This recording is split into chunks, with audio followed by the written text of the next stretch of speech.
Olá pessoal, sejam bem-vindos ao canal. Hoje a gente vai conversar um pouquinho sobre como as nossas crenças influenciam no processo de emagrecimento e até, na verdade, né, em toda a nossa maneira de se comportar e de agir no mundo.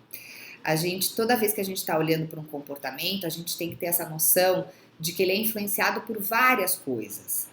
Então, desde o ambiente aonde a gente está, uma música às vezes que a gente está escutando, um cheiro que lembra alguma coisa, um sentimento, são vários aspectos que podem funcionar como um gatilho para um comportamento acontecer. Então, se a gente quer fazer alguma mudança comportamental na nossa vida, a gente precisa criar esse autoconhecimento e entender o que influencia a nossa maneira de agir. Então, hoje a gente vai falar um pouquinho especificamente sobre alguns pensamentos que influenciam muito a nossa maneira na hora de se alimentar, né, Rô? Flávia, aí eu acho que esses pensamentos eles começam a ser construídos já na infância, Sim, né? Com a relação que tem com os pais e a comida, né? E eu trago aqui alguns pensamentos que eu acho que muita gente aqui já ouviu, né? Que é, por exemplo, precisa comer tudo, raspar o prato. é feio deixar comida no prato, ou você só vai ganhar o doce se você comer tudo. E aí você acredita, né? Que às vezes você está saciado, mas pela crença de que é feio deixar a comida no prato, você come até o final, né? Mesmo já estando saciando. Pois é, são duas crenças que se a gente parar para pensar, a gente tem que comer tudo que está no prato. Esse tipo de pensamento impede a gente de verificar se a gente já está satisfeito ou não, né? E respeitar uma necessidade do nosso organismo.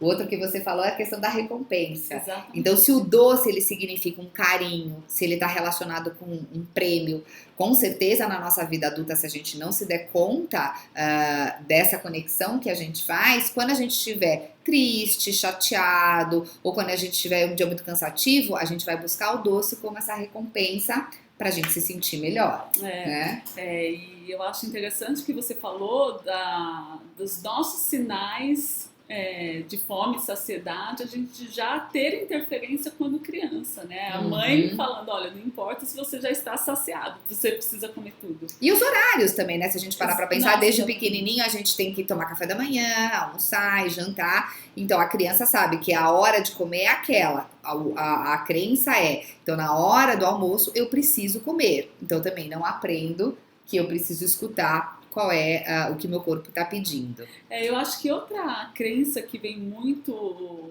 da família e da convivência da família é achar que não consegue emagrecer porque todo mundo da família é gordo, né? Então eu estou fadada a ser gordo também, não adianta eu tentar as dietas que nada vai funcionar, né? O que está por trás dessa crença, né? Então eu tenho uma questão, por exemplo, genética. Se eu acredito que o meu peso hoje é uma consequência simplesmente da minha genética, o que vai fazer com que eu me sinta motivado para mudar um comportamento? Se eu não acredito que é o meu comportamento que está trazendo essa consequência para mim, eu não vou ter essa motivação. Então, logo, diante do primeiro desafio, eu vou acabar desistindo, né, eu Rô? acho que vale lembrar que a genética é um fator para a obesidade, mas é só se a gente deixa o ambiente, né, o nosso comportamento influenciar que essa genética afloresça, vamos dizer assim. É uma conjunção então, de fatores, exatamente, né? Você às vezes tem a genética, né? Tá propenso a ter o excesso de peso, mas você controlando o seu ambiente, o que você consome, o seu comportamento alimentar, você não vai desenvolver, né? Isso. Outra coisa também que vem bastante da infância, né, Rô, é o paladar, as preferências alimentares. Eu não gosto de nada. Às vezes a gente ouviu desde pequenininho que a gente é chato pra comer. Ih, essa menina não gosta de comer brócolis, não gosta de ela só come besteira. A gente vai assimilando essas falas e acaba acreditando nisso. Então, quando a gente vai fazer uma reeducação alimentar, né, a gente fica com essa sensação de que a gente nunca vai conseguir porque a gente não gosta de determinados tipos de alimentos. E é comum na clínica pegar isso, né? Você conversa com a pessoa e ela fala, não, desde pequeno minha mãe sempre falou que eu sou chata para comer, que eu não gosto de nada, né? Então traz da infância mesmo. E é uma crença que, na verdade, pessoal, por trás dessa crença tem essa impressão de que o ser humano ele é muito estático e rígido, que ele não pode mudar. Quando, na verdade, a gente é muito mais maleável, a gente é capaz de se acostumar com coisas novas, desde que a gente dê tempo ao tempo, que a gente se abra para as novas experiências, né? Dê um tempo para a gente se acostumar com outro tipo de textura, de sabor. Então, o paladar, ele pode ser transformado. É treinando e condicionando esse paladar. É um paladar de bebê, a gente fala, né? Se esse adulto nunca foi impactado por um sabor diferente, uma textura diferente, o primeiro sinal dele é de rejeição mesmo. Ele nunca come algo igual a isso, né? É difícil você gostar na primeira mordida, né? Então tem que treinar esse paladar até ele gostar. Agora, só uma dica, não é assim, eu não gosto de maçã, e aí come maçã todo dia, 3 maçãs por dia. Isso vai gerar aversão, é diferente, né? É você, aos poucos, gradativamente, treinando esse paladar para ter um range aí, um leque maior de sabores e texturas para aceitar. Acho que é mais importante mexer nessa crença de que a gente pode sim aprender coisas novas e mudar, apesar, né, da idade que a gente tem, ou do que a gente gostou ou não, aí ao longo da nossa vida, né, Rô? E aí tem outra crença, né, que dieta é chata, né? Dieta é sem graça, dieta é monótona, né? Fazer dieta é sofrimento. É sofrimento. Eu vou sofrer, eu tô fazendo dieta, né? E aí, bem, parte nutricional, a gente sabe que a pessoa tá num momento de monotonia muito grande, tirou todo o prazer da alimentação. Provavelmente é uma dieta muito radical e restritiva, né? Então precisa ser trabalhado isso, né? Porque se eu continuar acreditando que dieta é uma coisa ruim, vai me fazer mal, vai me fazer sofrer, eu vou evitar e eu vou querer sair dela o mais rápido possível. Tem que mudar um pouquinho essa visão. A gente já falou isso antes, né, em outro vídeo, da diferença entre o que é dieta e reeducação alimentar, para mudar um pouquinho essa visão do que é aprender a comer e se relacionar com a comida, né? De uma forma diferente. Se ela é chata, monótona e sem prazer, eu não gosto dessa alimentação, então não é a alimentação certa para você, não é saudável, né? É certa para você emagrecer, tem que rever mesmo, né? E aí, outra coisa aqui que a gente anotou, né, pra gente não esquecer de falar, é um pouco essa noção de responsabilidade pelas nossas escolhas. Então, muitas vezes a gente escuta as pessoas falando, eu até queria comer esse pedaço de bolo, mas eu tô em dieta, eu não posso.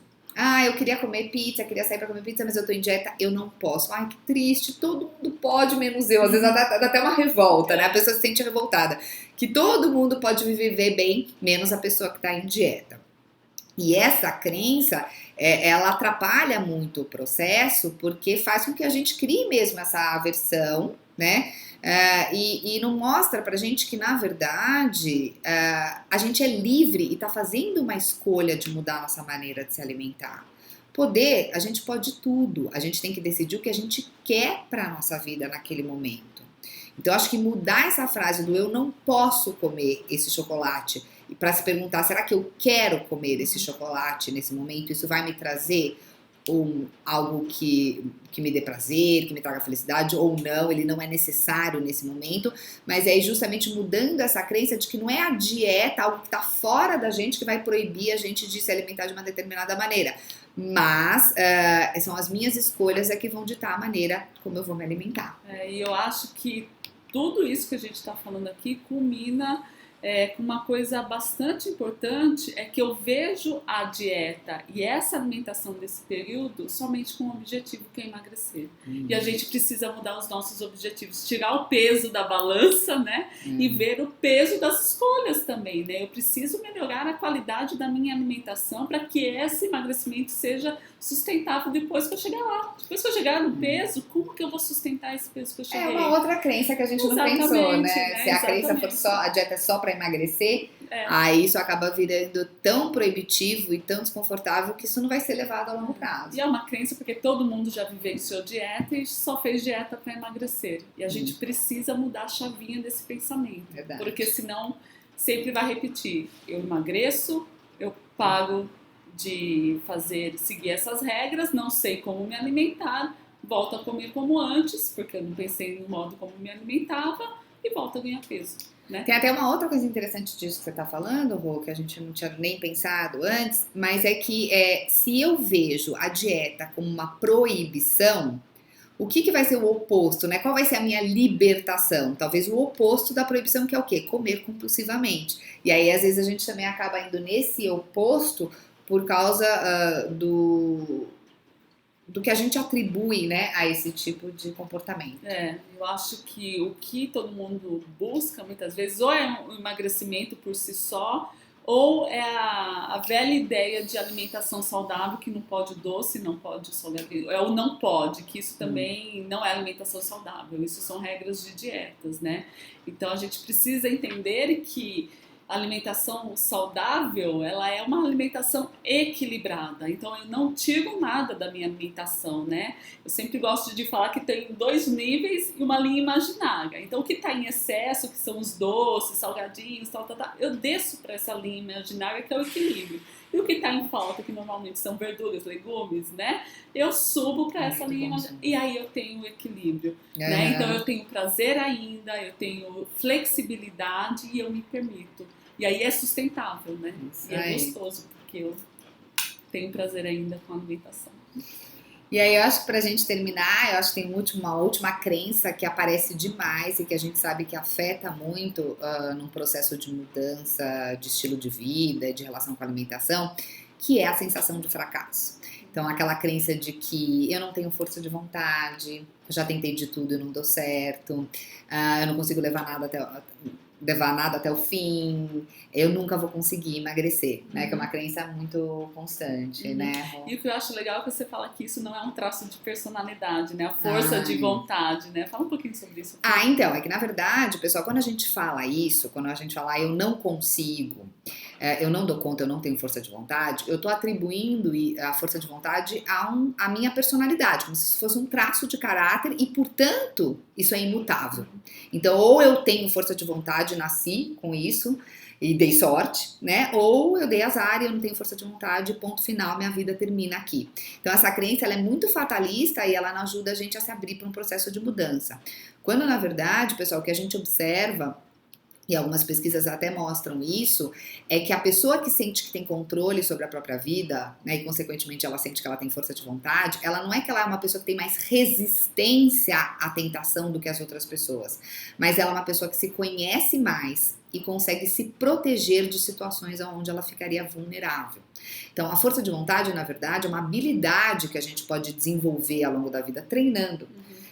Treinando trocar uma coisa por outra, treinando dar uma resposta diferente a um determinado tipo de estímulo, treinando evitar situações que expõem a gente a um tipo de estresse que deixa a gente mais sensível e vulnerável e que para algumas pessoas isso faz comer a mais ou a menos.